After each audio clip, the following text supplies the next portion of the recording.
Foot overbridge, মূল রাস্তা, প্রবেশ পথ,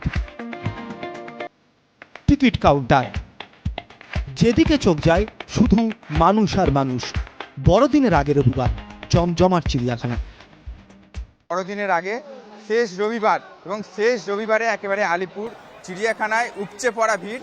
সেই ভিড় কিন্তু দেখা যাচ্ছে একেবারে বিভিন্ন প্রান্ত থেকে যারা আসছে তারা কিন্তু জানাচ্ছে তার অফিসের ছুটির দিন প্রথমত, এবং দ্বিতীয়ত একেবারে যেহেতু বড়দিনের আগে শেষ রবিবার।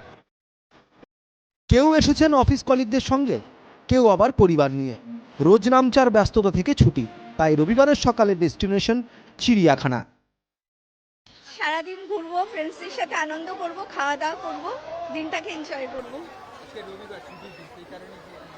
হ্যাঁ, সেই কারণেই আসা। আজ অফিসের ছুটি, অফিসের কালিগদের সঙ্গে এসেছি, অফিস কালিগদের সঙ্গে এসেছি।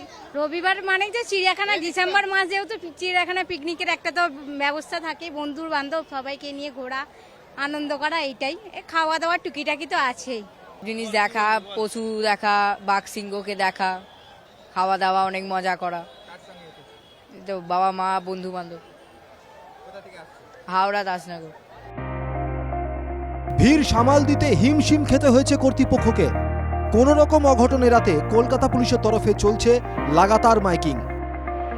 কলকাতা পুলিশ আধিকারিক, অন্যদিকে আলিপুর চিড়িয়াখানার যারা আধিকারিকরা রয়েছে, নিরাপত্তা রক্ষী, তারা কিন্তু হিমশিম খাচ্ছে এক প্রকার। সেই চিত্র দেখানোর চেষ্টা করবো এবং লাগাতার কিন্তু মাইকিং করা হচ্ছে। ডিসেম্বরের সফর, উৎসবের মেজাজ কলকাতা জুড়ে। তিলোত্তমার দর্শনীয় স্থানগুলিতে ভিড় বাড়ছে, তবে এদিন চিড়িয়াখানায় মানুষের ঢল যেন সব রেকর্ড ভেঙে দিল। ক্যামেরায় শুভজিৎ গায়েনের সঙ্গে বিধান নস্করের রিপোর্ট, 10 টিভি বাংলা।